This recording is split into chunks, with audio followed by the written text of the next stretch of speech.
Having residential tenants isn't the only tenants you can have. There's obviously business tenants, commercial tenants, and it all depends upon your portfolio and where you want to go. So not all tenants are bad, but I am going to paint it that way, just so you're aware of what you need to be aware of as well.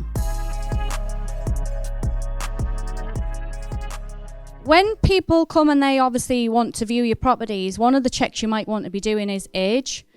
And that all really depends on your portfolio, and it depends on the strategy you want to use. So we used age quite a lot when we had HMOs. And the reason for that was, if you had a HMO and you have people of different ages, one, it causes nothing but nightmares, because you have people who are a bit older and want to chill out, and if you have people who are young, they just want to party. So nothing but trouble. And another really important factor is, if people are receiving housing benefit or universal credit, then age can have a huge impact on what you're entitled to. So in this area alone, if somebody's under the age of 35, it's gone up slightly. I think it might be £57 now a week they get. But if they're over 35, it goes to 80 plus. Big difference of who you want to be actually having in your properties and what margins you can make there. So age is something you want to be checking and thinking about your portfolio, who you want, especially if you're dealing with HMOs or where they're sharing facilities at all. Another thing is the background of the person. So when somebody's wanting to come and view your property, you want to be finding out as much as possible about the person. You want to know, have they rented before? You want to know why they're moving. Now, if somebody comes to me and very, very quickly they'll say, look, I need to be in really, really quick. I can give you my money, I just want to be in. Straight away to me, that's a red flag, because I'm then thinking, whoa, hang on a minute, where's your notice to your landlord? Why are you wanting to move so quick? Are you just abandoning a property and jumping somewhere else? So the background, the questions you ask at the very, very beginning are really important to decide if this is the right person. And often what happens is people say, oh, someone's got the money, they're great, they've got the deposit, they can move straight in. But you need to find the background out. It's a big, big part of it.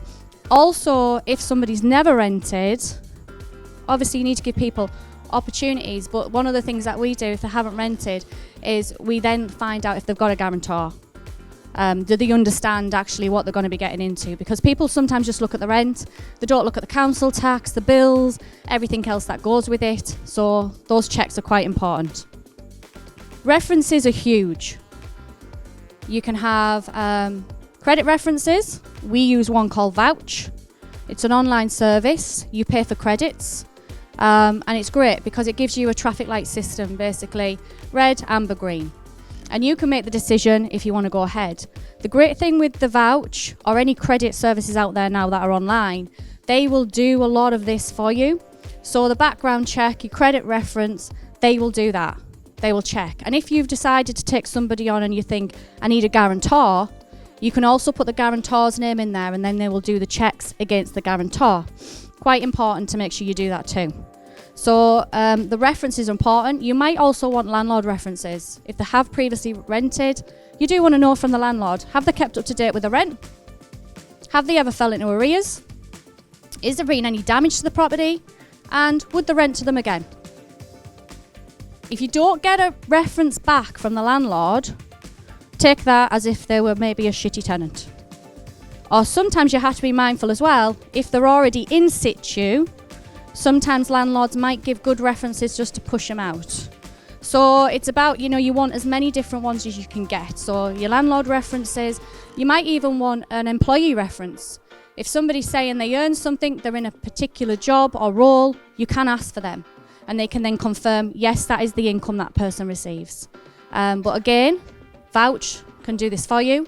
A digital system where you'll just put the person's details in, you send it off, and then it's for the tenant or the tenant going in to do all of the work to get you all of the information you need. And as it drops in, it'll just give you ticks and notifications to say the application's moving along. Anything that then comes up that might be adverse, it will let you know, you can check it out, and then you can decide very, very quickly, I'm not going to carry on with this, or I need more information.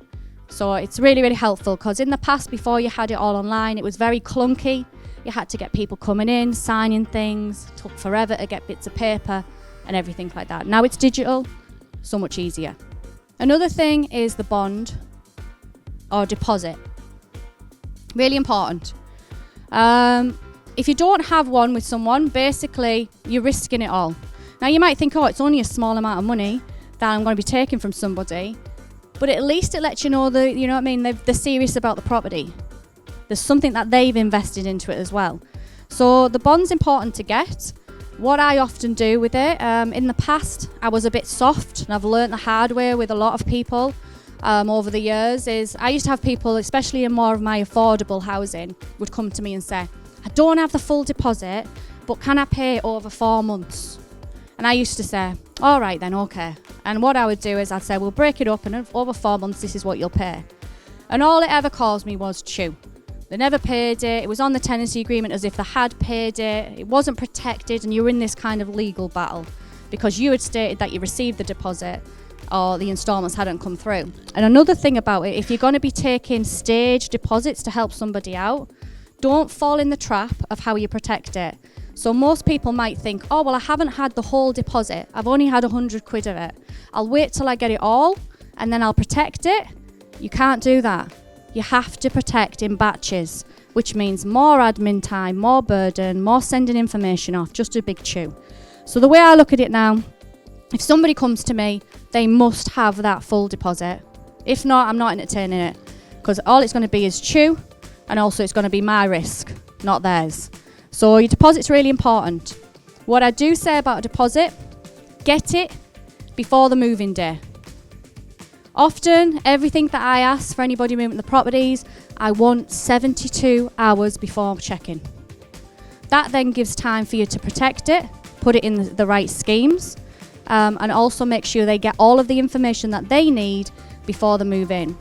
Because with the deposit, if you don't get the information to the tenant within 30 days of them giving you it, you could be fined thousands of pounds. Thousands. Just by not making sure they've had that piece of paper. Okay, so there's things that you must do in a certain order to protect yourself. You have to protect it, and you have to make sure within them 30 days you've given that information to the tenant of where it's protected, so they know where it's held. Now, I had it years ago when there was a guy that moved into one of my properties, and it was protected, and we'd emailed all the information over to him. And at the end of the tenancy, there was some things that needed to be deducted from the deposit, and he said, oh, you didn't give me my prescribed information.